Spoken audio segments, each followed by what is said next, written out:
Hi, folks. Welcome to Friday with no hats again. We're going to have to go and get checked out for our memories, Stuart. I forgot all about the hats. They're not far away. It literally just popped into my head just now. We're going to talk about the press conference. Liam Kirkcaldy had a nice piece in the Holyrood Magazine that we'll have a chat about. Robin McAlpine has published a blog on what's it called now? Source. That's supposed to be his news. I don't know. Anyway, that's in theory that's his news. Yeah, as opposed to the Commonweal, which is a think tank. And there's a new Salvation poll that asks the question about independence. So we'll definitely cover them, and I've no doubt other things will come in. Apparently, there's something happening across the pond. Never. That we should have a stab at, I think. So, Stuart, you paid a lot more attention to the presser today than I did. I got kind of waylaid. So let's have a report.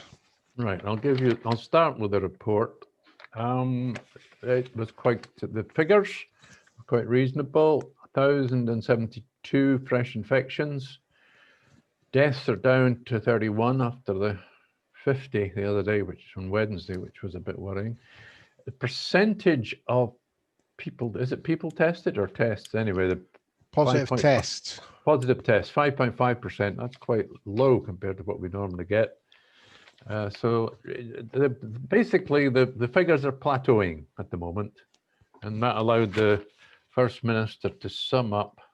What did she say? Basically, she summed up and she said that quite happy that things are the way they're looking at the moment. You know, that basically for the last 2 weeks, it's looking promising for the review of the levels, which comes up on Tuesday. It's looking promising. It's more likely that it'll be something might be lower the level than something increased, although Fife is looking a bit iffy. It's kind of, I must admit, it feels like a bit of an experiment. It feels to me like they're looking for the level at which they can suppress the virus sufficiently. You know, they're trying to find out if it's okay to open pubs till 6 or leave wee shops open. I don't think they're going to do anything like as dramatic as that, but they might move Fife up to level 3. And when you look at the map, you've got Dundee's out on a limb. Yeah. And if you put Fife into level 3, that joins the whole of the central Scotland up. Well, Fife is kind of in the middle of it all, isn't it? Oh yes, and people travelling to Edinburgh to work and Dundee to work. I mean, there's even Glasgow to work. Yeah, well, exactly. You consider the number of the traffic, the commuter traffic across the bridges and over from Fife every day. Yeah, it's not surprising. So that's okay at the moment. What struck me, I was getting a bit bored, so at 5-2 or 10-1, I flicked across to the BBC One coverage, which Andrew Kerr, who seems to have taken over from Gordon Brewer as the main political man these days. He's a slippery customer. I don't trust him. Anyway, I caught him asking fishing questions of Monica Lennon, Labour MSP, about what did she said? Did you get the assurances you wanted in Parliament yesterday? As if to say, you didn't answer my last question with enough headlines. Here's a chance to tell me something nasty about the SNP. What were the assurances that she was looking for? You expect me to hang around for that when I wanted to watch the presser? All I can tell you is I know a fishing question when I see it and hear it. So this is really a critique of the BBC then? Not much of one there. As the presser went on, we got one or two interesting bon mots. What we found out from the First Minister was that she was asked a question which allowed her to say that we can still expect to be having to observe social distancing next May, when there's the election for Holyrood. Now that'll probably make minor headlines tomorrow. I'm not sure it won't make big headlines, but well, to me, at this point in time, if you're going to have an election in May, I think you should pencil in as many safeguards as you can to allow it to go ahead. And if social distancing is part of that safeguarding strategy, it seems sensible to me to plan for it. But she could have prevaricated on that issue because she wasn't asked specifically about it. So that was interesting to get that. It was in the context of what's your planning for next May's election. But so that was interesting to get that almost unasked. What else did we find out? She was asked a kind of potentially controversial question about vaccine. What was the question? It was a question of, well, what if there was an American vaccine was the first, would we be able to get our share of it quickly? And then the question was broadened slightly. She said she was satisfied that our logistics were good and that there was already an agreement with across the UK that on something like that they're sharing on that. I think they must have shared on the flu vaccine. They procure jointly, shall we say. And did she mention it might be dependent on whether Trump's still president? Because I would imagine, just to point out, that if the Americans were producing a vaccine, nobody would get it until all of America had it. Didn't get asked that question, but she did get asked a question about what did she feel about Trump and the incumbent. She did go off COVID briefly to repeat what she'd said publicly about what he's said, because generally speaking, quite a lot of Democratic leaders have said they're not happy with the things Trump has been saying about the legality of the count.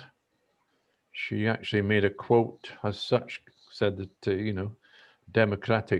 as a democratic country, you shouldn't rubbish the count and the way an election is being run.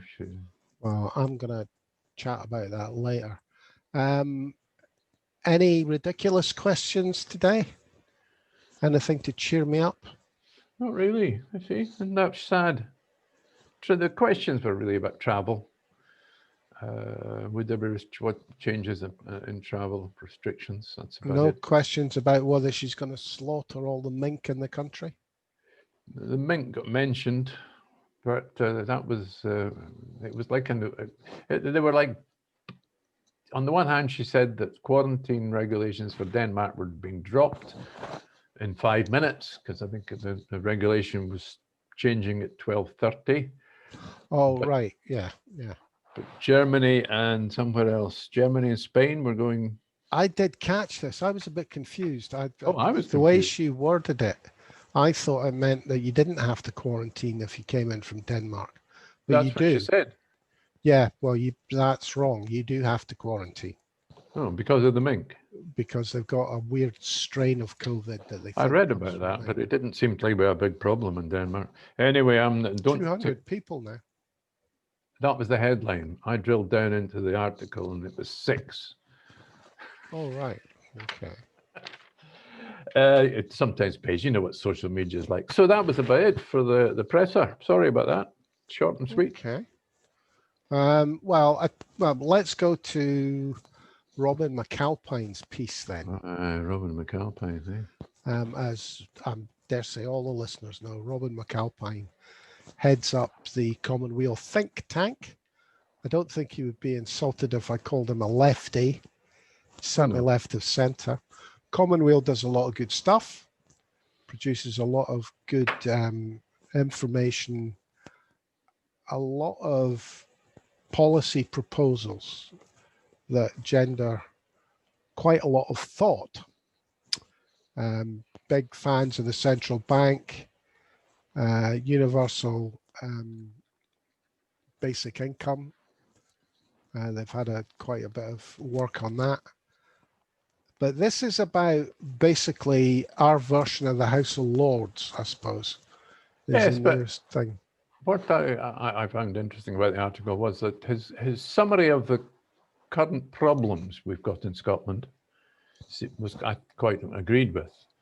What he says, I want to take a second to remind you of how bad some things are. The appalling Charlotte Street capture of the Scottish National Investment Bank, the SNP conference motion farce, and it's the Tories which are leading the Scottish Parliament with transparency and democracy motions.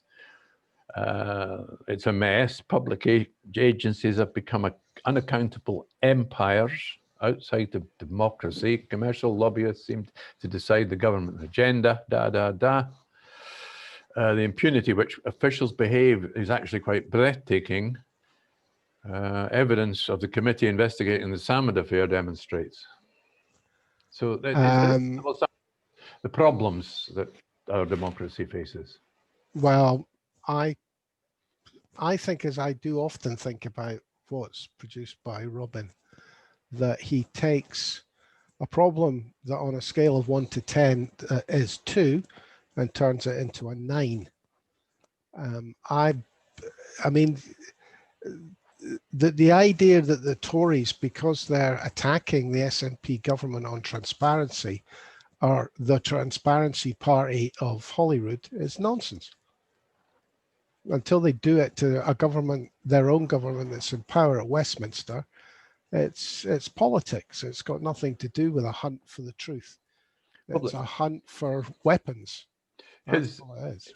Okay, his main proposal, solution, and you're right, it's talking about an upper house or an alternative chamber, and he suggests a constant, is that the word? Citizens assembly, 100 people picked at random, a bit like a jury. Well, it's an idea shop. It would be an exaggeration to call it an upper chamber, because as he notes and as he thinks should be, according to the article, it is completely toothless. Yes, it's not meant to have a revising authority, a bit like the House of Lords does. So what he suggests is that the moral authority of this chamber would be enough to concentrate politicians' minds. The same politicians that he has just said have no moral compass, and that's why they need this 100 people to tell them what their moral compass should be. It's like an awful lot that Robin does. He doesn't think it through till the next step. Now, I don't disagree with him. I think it's a great idea to have a second chamber that would be.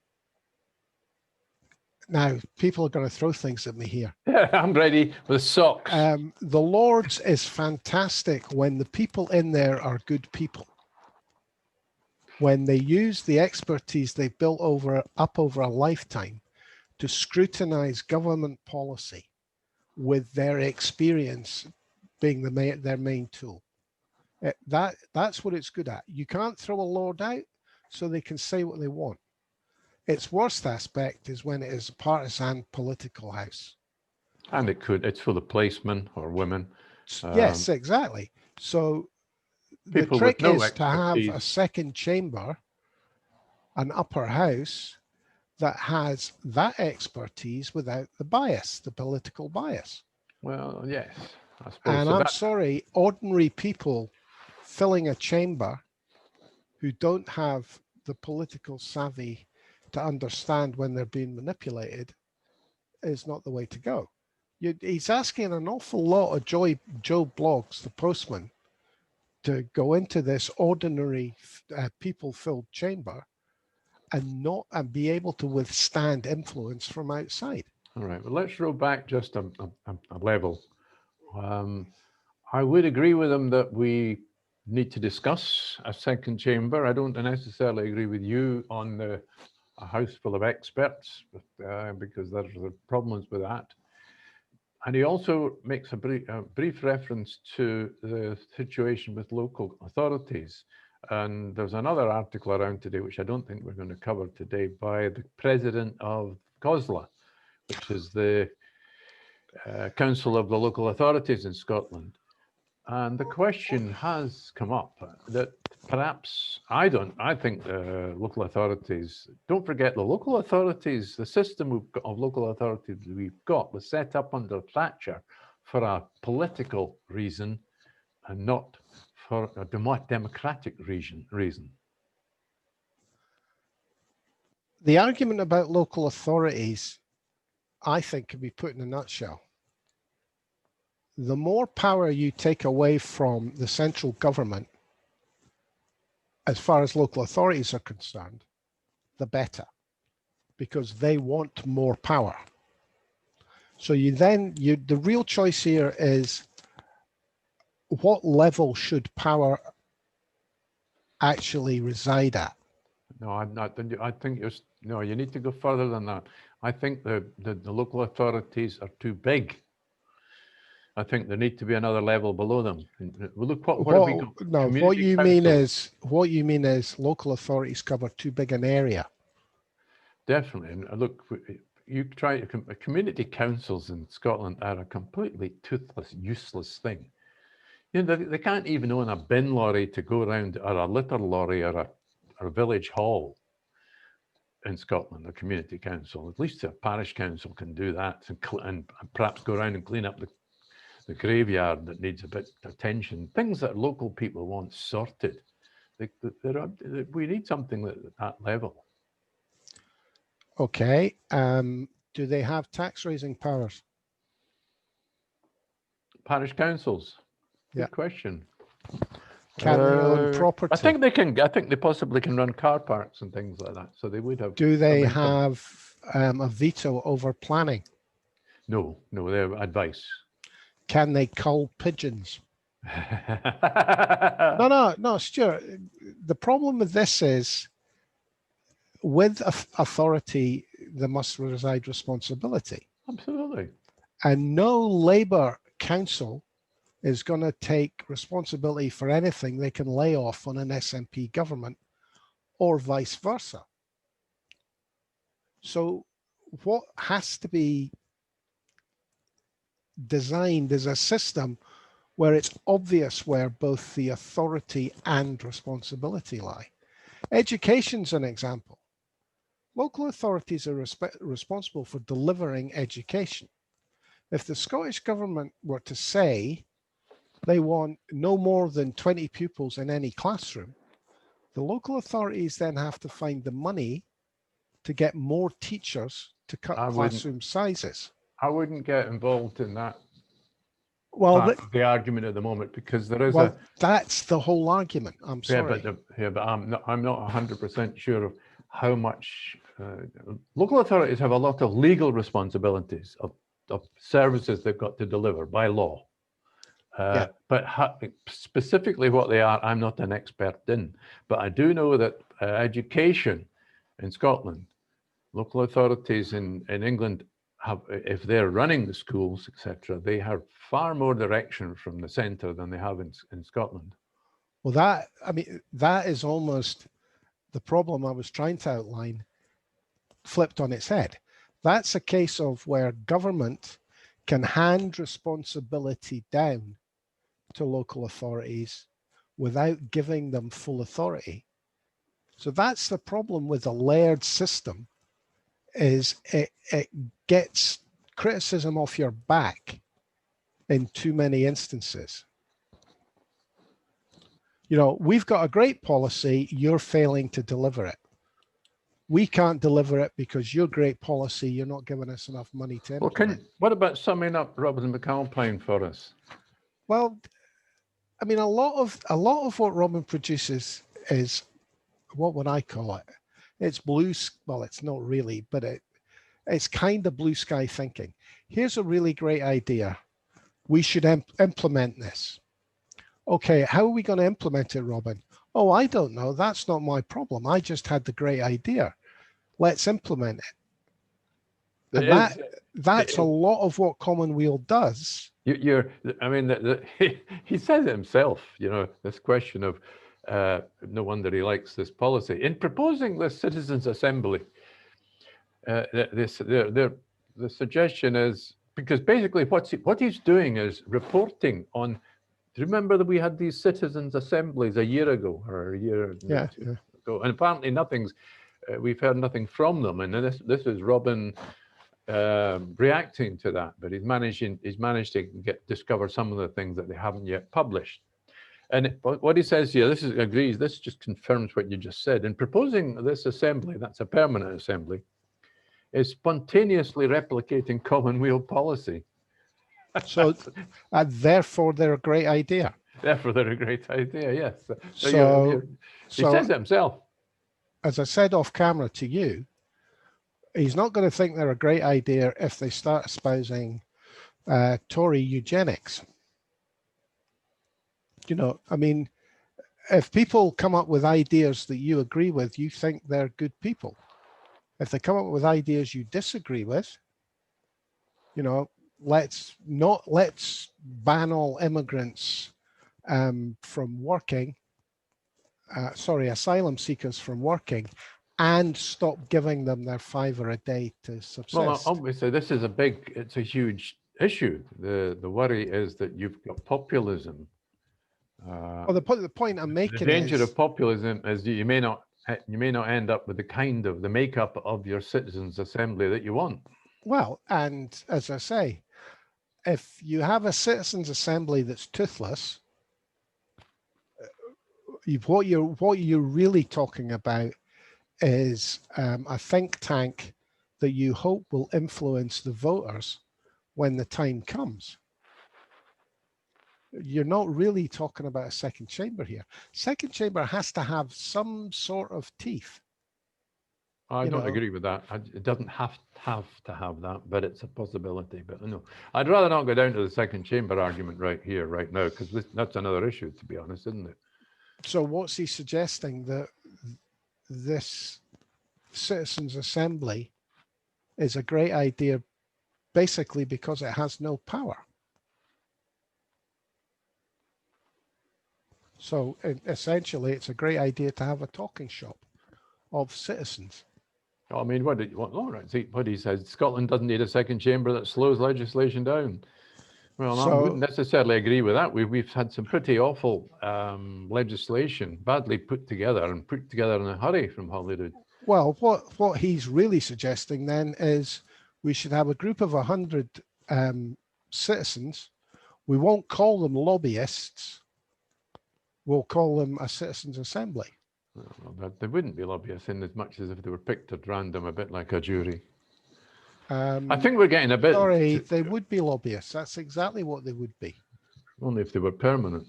Well, he suggested that the only way they could influence politicians is by appealing to their moral authority. Okay, they can't bung them £100,000 to ask a question in the House, but they're lobbyists by any other name. They're a pressure group of citizens. I'm not sure. I think you're I don't know what you want a second chamber full of experts. I don't necessarily agree. I want a second chamber whose job it is to scrutinize legislation before it goes on the books. I don't want it to be partisan.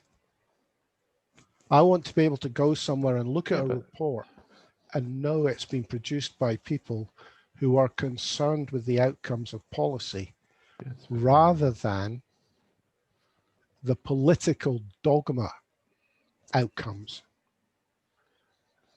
I don't know if it's possible. You're just suggesting you want a second chamber full of experts, or businessmen, or what you'll end up with. Or firemen, or nurses, or road sweepers. If you want all those, you're going to have to go back to the Citizens' Assembly idea rather than experts. Well, no, you don't. You don't have to do that. I mean, you can put together your list of suggestions, list to pick. Right, so you're going to, the suggestion is there should be diversity, age, gender, geography, income, even in Robin McAlpine's article. But then again, you can then say, you want a fireman, you want a mechanic, you want a nurse, you want a teacher, you want a lawyer, you need a judge. I also think politicians need to be in there so they know where and how to apply the pressure politically. No, you'd have you would have a professional body that they would use, a bit like Spice or whatever they're called down at the Holyrood. You would have a permanent civil service that they would use, surely. Well, yeah, but if you don't know the nuances, the way that the political system works, you're not going to know how to apply pressure. I mean, the House of Lords, take away the policemen, and you've almost got what I want. Well, you can have the House of Lords. I think it's a disgrace. No, I mean, I don't think we should. I would go, Norry, I would look a lot further abroad than something like the House of Lords. There's plenty of other places in the world with second chambers that are far superior to the House of Lords. Okay, send me a list. I'll look at them. Okay. Because I'm certainly not advocating the House of Lords. I like the idea that you can't fire anybody from the House of Lords.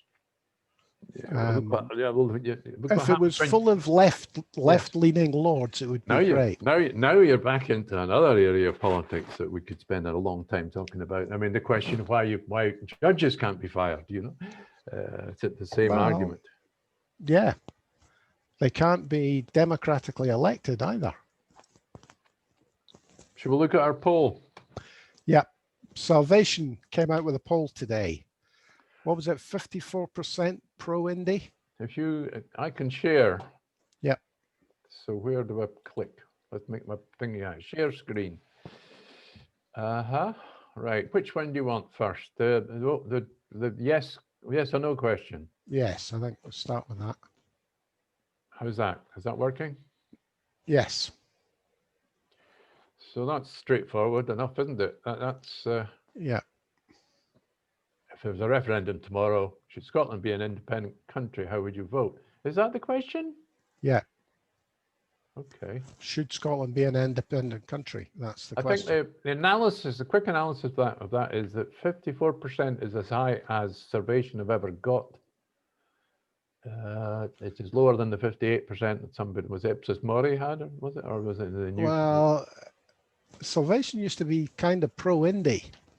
Were they not the one that came out with the poll for the Times during the referendum that put yes ahead? Oh no, but it makes the argument is, according to a quick analysis by James Kelly, Scott Goes Pop, who's their first go-to person for analysis of a poll, rather than the academic Professor Curtis. He says that means there's at least 11 of the last polls are all in positive. His definition of what a poll is are polls that ask the same question repeatedly. Repeatedly. But anyway, we've got either 11 or 12 polls now in a row, all for a majority for independence. Right. The next, let's look at what we got here. UK general election voting intention in Scotland. What do you make on this one? 52% for the SNP. Yeah. That's gone up. That's higher than it was the last time I saw it. And look at the Labour Party. This is why there was an article about that. The Tories have been pushed into third place. Good. What will that get the Labour Party? One seat again. Okay. Let's move on then. Now that we've got the Holyrood ones now. The regional list. This apparently could be this will be the unknown if there are list parties standings rather.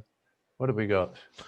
Labour in second again. Scottish Greens look to have gone up by a couple of percentage points. And yet they were suggesting that they might pass Scottish Labour, but I suppose they might in seats. Of course, we don't have that kind of data today. That's true.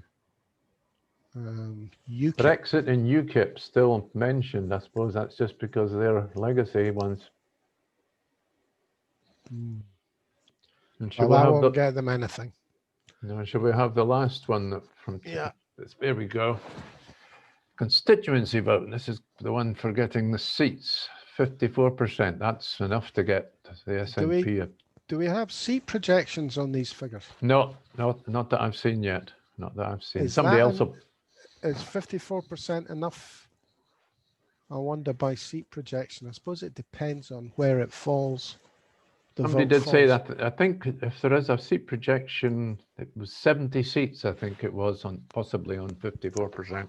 But it's usually a day later we get the seat projection, because it's usually a third party that does all that rather than the polling company. Oh, Labour absolutely trounced into third place by a whole 1% by the Scottish Conservative and Unionist Party. Yeah. SCUP. SCUP. SCUP. Scottish Conservative and Unionist Party. I prefer scum. It trips off the tongue easier. Scottish Conservative and Unionist MP.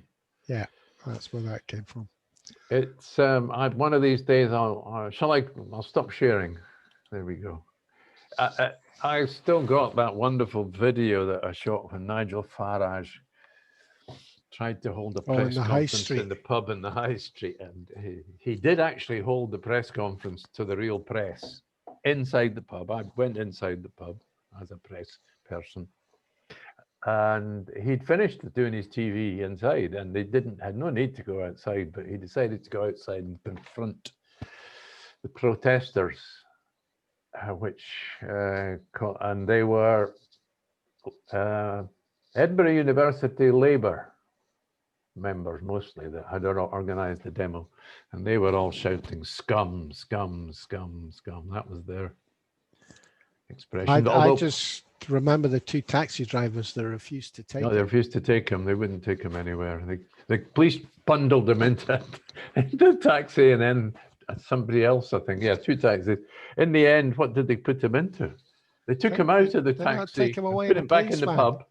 Yeah, they took him out. They took him out of the taxi. They managed to get him in, and put him back in the pub.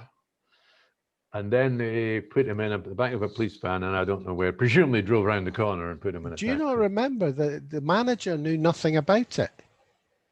Do you remember when we were inside? We were downstairs inside, and the manager was saying, "No, you can't have a rally in here. You have to book the place. I don't know anything about this. You'll have to leave. You'll have to go." I used to work in that pub. Did quite a lot of gigs in there downstairs. It's a very strange pub to work in because it was part of it. It's the bottom of a tenement, an old town tenement, and the sound would travel up and down the chimney because there was a fireplace in a chimney. Anyway, let's move on. Okay, you particularly enjoyed an article in the Holyrood Magazine today. Oh, absolutely. Holyrood Liam. I'm sorry about this, but yes, Holyrood Liam. Now, this article is, the headline is "Scottish Labour Gets Itself in Another Fine Mess." And basically what he says here is that there's another coup taking place, except that nobody's noticed yet. All right, this is the coup that started about 3 weeks ago, is it? It's to replace Richard Leonard, and this article is just full of some lovely quotes. Famous figures in the party like James Kelly, Jenny Mara. These are people, because apparently nobody, Richard Leonard is so unknown outside political circles. So we've got James Kelly, Jenny Mara, maybe Daniel Johnson will do it, the Barack Obama of East Newington. And they thought this could, what is it? The dwindling number of people apparently solely intent on stabbing each other in the back. It does spell the end of Scottish Labour. They can get James Kelly to do the eulogy, given his style of speaking. Or he is a wee bit dour. And then another quote, "They aren't even very good at knifing each other. It's a party full of slapstick assassins jamming ice picks into their own thighs and wondering where the blood is coming from." Honestly, and here's another one. "None of them have nice hair." Well, that's true. Richard Leonard has got lovely hair. I mean, if a coup is going to be enacted and the papers haven't noticed, it's your relevance has disappeared. My message to you when I tried to draw your attention to it was, you know, the suggestion of a coup in Labour, and nobody came. A coup with no milk. Sorry about voters enjoy seeing a man who bobs up and down like a pigeon as he talks.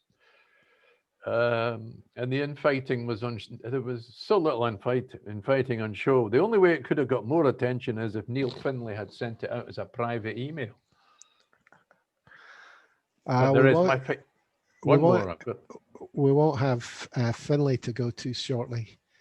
He's not coming back, is he? Is he not? I wonder what he's doing. He's got a job in the unions again, won't he? Okay, he'll get a job in some North American think tank, along with Jim Murphy.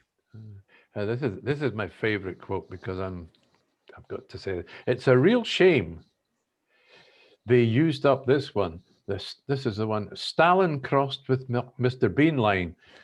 Sorry, they've used it up on Gordon Brown. When you think about it, he made these guys look like Machiavelli. Well, I think that's a bit harsh on Gordon Brown. He at least got to be Chancellor for a few years, if not PM for very long. And the very last thing he says is, "Never change, comrades. It's the voters who are wrong."